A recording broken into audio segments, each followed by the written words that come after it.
So, you want to know more about the Gauntlet? You want to see Squamata? You want to know how Italiano Dante is? Well, I can tell you. All you had to do was say so, big dog. What's going on with ya, big dog? And it is an amazing Friday.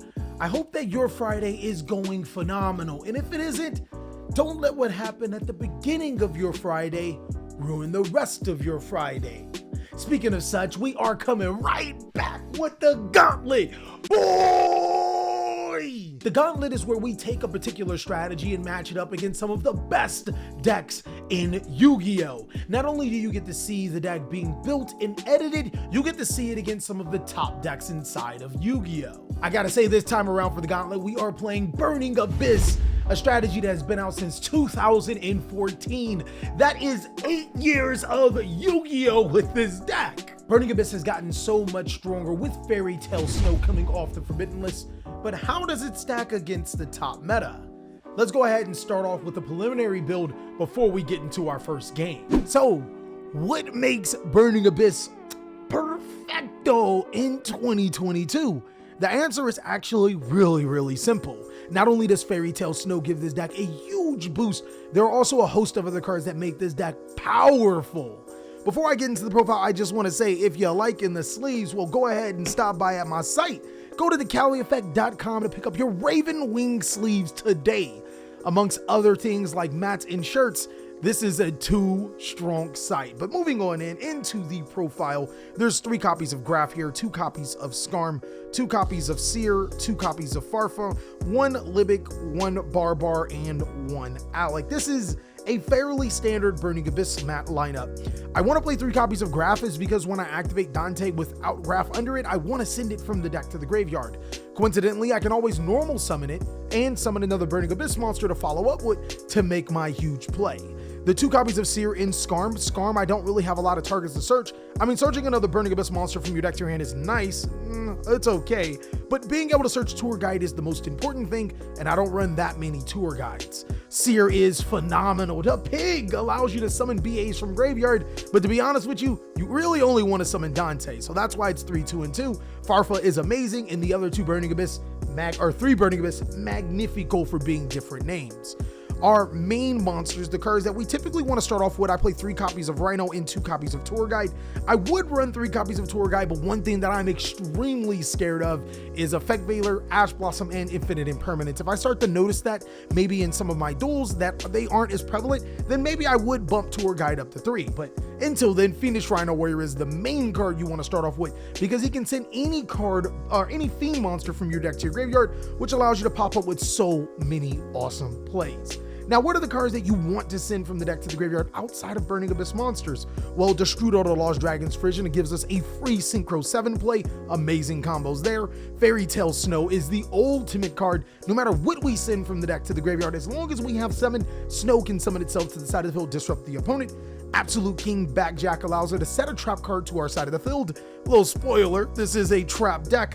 And then Mare is a card to special summon off of our super secret combo that breaks boards. Lastly, I'm going to be playing just 1 copy of Orbital Hydrolander this time around. The reason being is because when Fairy Tale Snow is in the graveyard, I can manipulate my graveyard to make sure I only have 1 of every monster and then summon Hydrolander. Hydrolander can then destroy cards on the field non-targeting and on resolution. And if I ever mill a card with a second name, well, I can just trigger Snow as Chain Link 2 to summon itself to the side of the field. So this is a phenomenal monster line. I'm really excited to see what changes we're going to make for the traps. 3 copies of Solemn Strike, one of the best trap cards going first and going second. Paleozoic Dynamiscus for free spot removal. 3 copies of Torrential Tribute to nuke the field whenever I need it to be. 3 copies of Lost Wind. That free monster negation is too strong.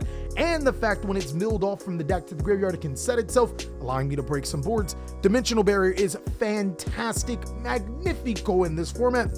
Fiend Griefing allows me to manipulate the graveyard, and Trap Trick allows me to set any of my trap cards, not Solemn Strike. Now that we're moving on to the extra deck, 1 Zeus, 1 Beatrice, 1 Downer, 2 Dantes. Very, very standard here. Downer on top of Dante to make a Zeus is too strong, especially seeing that Dante can keep bringing himself back to the graveyard and still gain his effect to recur BAs. 1 Access Code Talker, 1 Boral Sword Dragon, 1 Nightmare Unicorn, 1 Cherubini, 1 IP, both of the Nightmare Cerberus and Phoenix. I wish this was a collector's rare, or came in collector's rare. 1 Link Kribo, 1 Dante Pilgrim, and 1 Yazi. I'll explain a couple of combos with this Burning Abyss strategy in just 1 second. But moving forward, for the sideboard, I wanted my hand traps to be impactful. If I'm going to be siding these cards into my deck, I wanted them to end my opponent's turn. With that being said, 3 copies of Droll and Lockbird, 3 copies of Artifact Lancia, 3 copies of Forbidden Drip Drop, 1 Trap Trick, 2 copies of Fire Lake of the Burning Abyss. This might be phenomenal against back row heavy decks, as all I have to do is make double Dante and set this to my side of the field. I'll be blowing their back row up in no time. And then 3 copies of Evenly Matched. So the combo I want to show you about Burning Abyss is fairly simple. All it takes is a tour guide from the underworld or 2 BA monsters not named Graf and Seer, and the ability to send Graf and Seer to the graveyard. Let me actually show you a Fiendish Rhino Warrior and a random BA monster. What you're going to do is normal summon Rhino Warrior, special summon your Farfa, and then you're going to Exceed summon with both of these cards into your Dante Traveler of the Burning Abyss. In this particular build, I like to use Dante's effect to send 3 cards from my deck to my graveyard, doesn't matter which, by detaching the Fiendish Rhino Warrior. Rhino Warrior's effect will activate to be able to send Graf from the deck to the graveyard, and then Graf's effect will activate to be able to special summon Seer to your side of the field. You'll then use Seer and Dante for a link summon, and you'll link those monsters off into an IP Masquerena. Trigger the effect of your Seer and your Dante's effect. Dante will add the Seer. Seer will special summon the Dante, and then use the Seer from your hand to the graveyard to be able to Exceed summon into your last and most important monster, Beatrice, Lady of the Eternal. Now this gives you multiple points of interruption.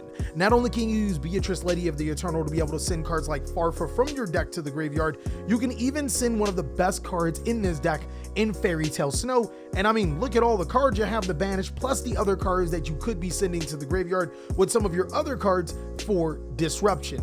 And then Dante's effect will go ahead and trigger and get the Seer, and then IP Masquerade can trigger on your opponent's turn to link off into your Nightmare Unicorn to discard your Seer, get rid of an opponent's another card, and then special summon the Dante back to your side of the field. This deck is still phenomenal in 2022, and that was 3? It was a lot of advantage all over 2 cards, sometimes even 1 card in your hand. Now you may be wondering, why am I running Yazi? What's the Yazi sauce? Well, let's say, for example, our tour guide from the underworld gets negated and we have Destrudo in our hand and graveyard. We're going to play half our life points, special summon Destrudo, and then synchro summon with both of those monsters into Yazi. Yazi will target itself, destroying itself in an opponent's card, triggering the effect of Yazi, and now we can get super secret with Mare to our side of the field. Keep in mind, up to thrice per turn, we can use this effect to summon tokens, and we'll do just that. But Callie, what are we going to do? We don't have any more secret monsters, boy!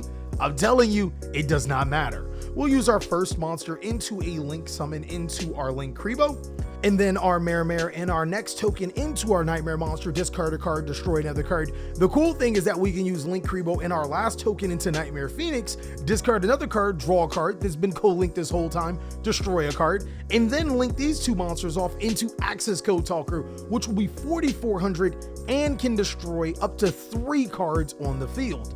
But let's say you want to summon a different monster with our Mare approach. There's actually different ways. Using that monster for a link summon into Link Kribo, and then you can go ahead and use the Link Kribo and the token into the summon of your appropriate Nightmare monster or Link 2 monster, destroying a card if you so wish. Use the effect of Link Kribo to tribute off the last token, and now look what we have here. 3 monsters we can go ahead and link off into our Boral Sword Dragon, which is an amazing monster. Now that I've shown you the Burning Abyss sauce, let's jump into some games to see how it works.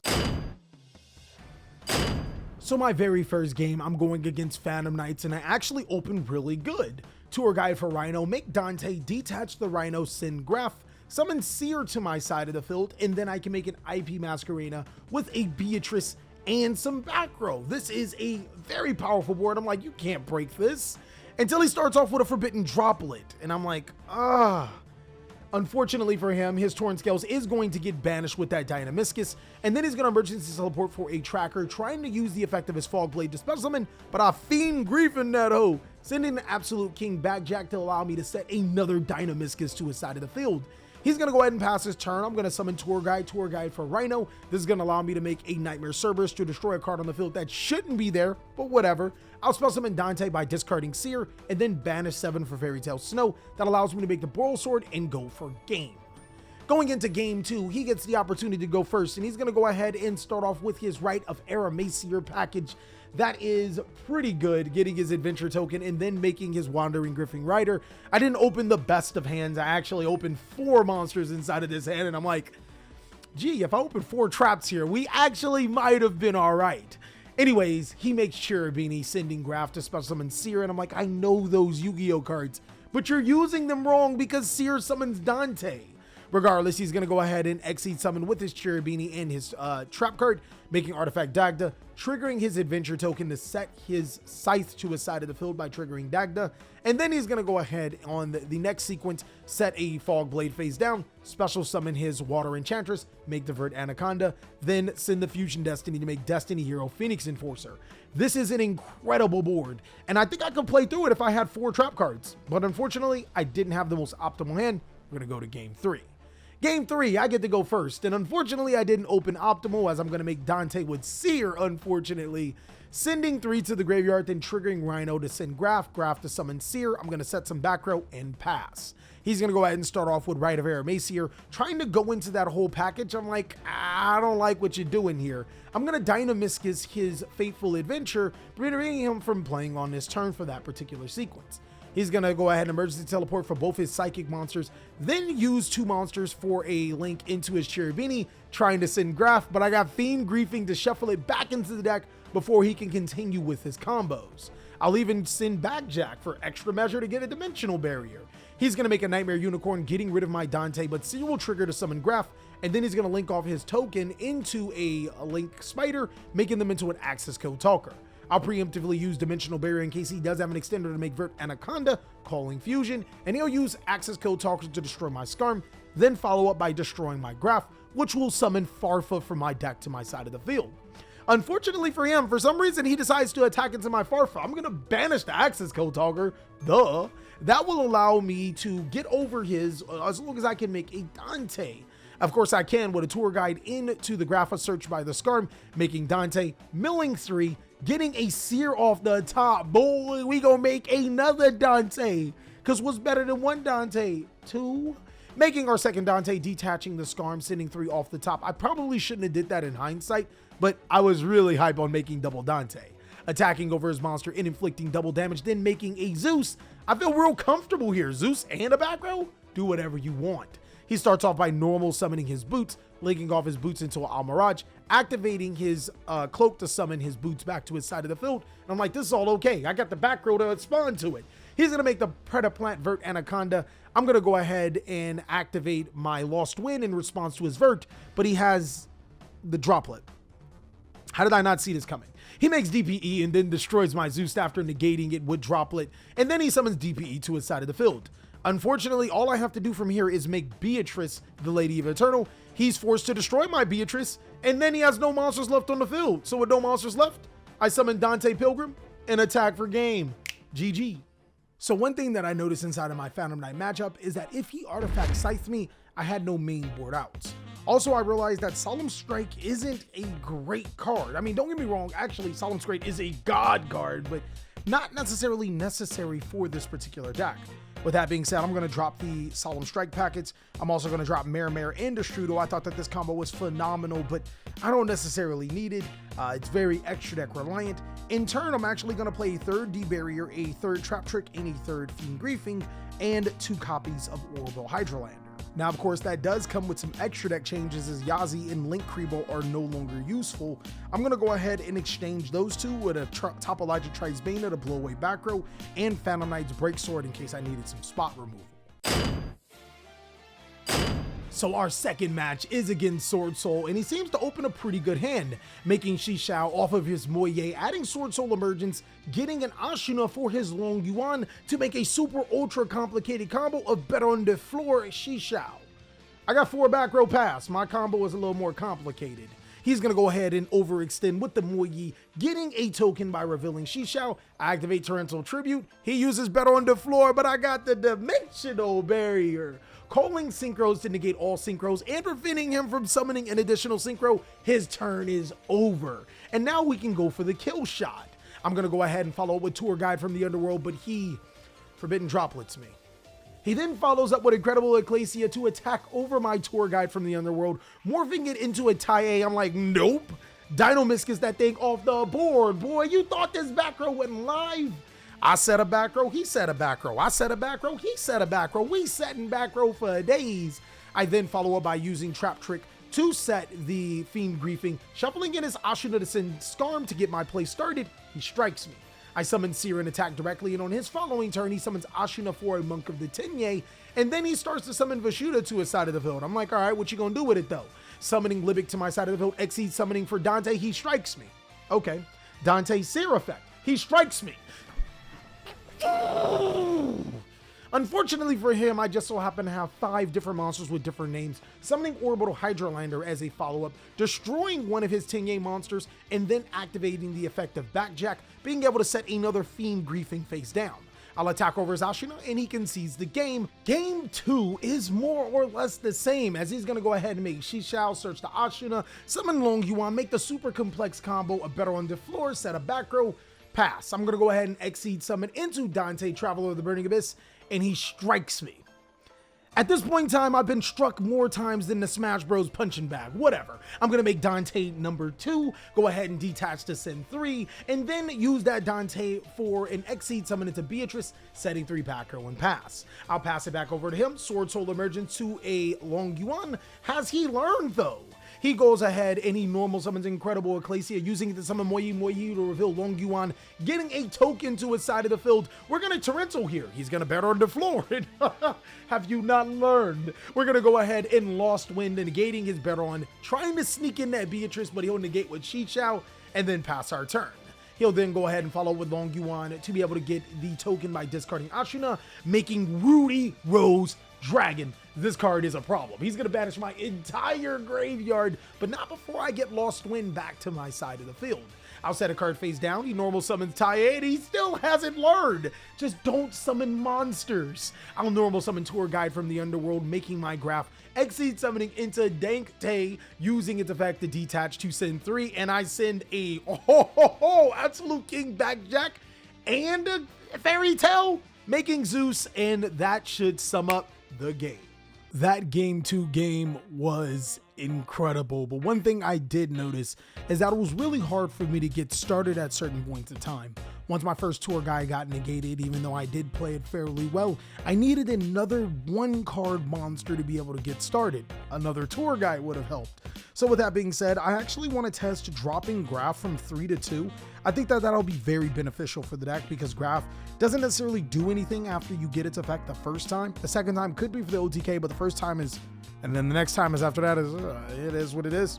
And then I'm going to place a 3rd copy of Tour Guide from the Underworld inside of the deck. Really hope that that helps solidify the deck. As for the extra deck, I'm currently debating on playing a 3rd Dante, but I'm not 100% sure. Let's see how this works out in our next game. All right, game 3, and I get to go first, attempting for the Triple Crown. I'll go ahead and special summon Alec to my side of the field, followed by a Libic, using both of those monsters for an Exceed summon into Dante, hoping to mill a Graph or a Rhino. We hit the Graph, boy! Graph will special summon Seer and will mirror a Skarm, using those for a link into IP Masquerena, making Dante, then Beatrice, Lady of the Eternal, and then following up with an Orbital Hydralander since we have 5. Skarm will get us a Tour Guide, but our opponent will start off with a Cursed Eldlich. We'll shotgun Beatrice to send the Fairy Tale Snow, even though it won't do much help for us. He'll go ahead and add the Eldlich to Golden Lord, discarding it with a Black Awakening to target my IP Masquerena. Of course, that'll use for a Nightmare Unicorn, then summoning Dante to my side of the field. He'll then follow up Black Awakening, setting the Conquistador, and then setting some back row using the effect of this Golden Lord, but we're gonna go ahead and Fiend Grief in that boy. This card comes in clutch in every matchup. Shuffling back in that Golden Lord, so no 3500 beater for you. He's gonna set some back row face down using Orbital Hydralander's effect to be able to destroy a card, but I have a problem. Two monsters of the same name, so I gotta trigger my Fairy Tale Snow to summon itself so I can get the destruction off. No biggie. I'll go ahead and destroy his face down summon limit. That card will be a problem if we allowed it to stay. And then we'll go ahead and link with both our Fairy Tale Snow and our Nightmare Unicorn into an Access Code Talker. I'll use the effect of Orbital Hydralander like a big dummy. He has Conquistador and Sanguine. I should have just used Access Code Talker to destroy and then followed up with Hydralander on the Conch. Whatever, doesn't matter. I'll go ahead and use Trap Trick to set the Dynamiscus, normal summon Tour Guide. That gets negated with Ash. Summon Fairy Tale Snow, then Dynamiscus his Eldlich the Golden Lord, making Nightmare Unicorn, summoning Snow again, and then we'll link summon into a Boral Sword Dragon. We're going to 2. Going into game 2, he has figured out the ultimate combo with 4 phase downs and passing his turn.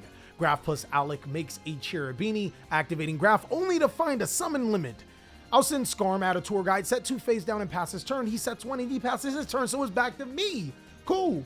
Dynamiscus will get over his summon limit by discarding Graph to special summon Seer, and now we ultimate combo.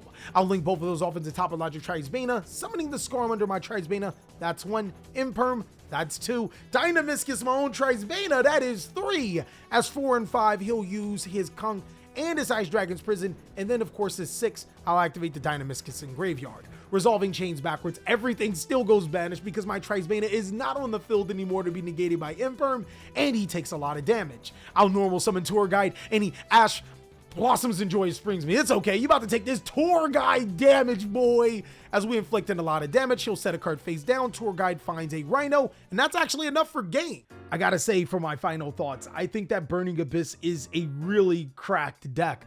This deck does require players to have the knowledge of how to play Burning Abyss extensively, so if you're an old guy, a boomer in the Yu-Gi-Oh community that is getting back into the game with Burning Abyss as your favorite deck, well, you're gonna have to learn a lot of new tricks, but you should do fairly well.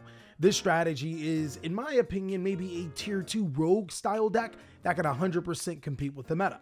The problem with Burning Abyss is that when we get into the side deck, or if players start mainboarding Nibiru again, your super IP Masquerena Beatrice combo is really good, but you can't do it in a format where everybody's playing Nibiru. Also, because Eldlich is a fairly popular deck, cards like Evenly Matched, Harpy's Feather Duster, and Twin Twisters are fairly popular as well, meaning that if your opponent does draw those sideboarded cards, you could be in for a run. Starting off with the final build, there's 2 copies of Graph here, 2 copies of Seer, 2 copies of Skarm. Decided to drop all these bad puppies down, and in game 3, did I miss the 3rd Skarm? Or the 3rd Graph? No, Tour Guide kept getting negated, so it was perfectly fine.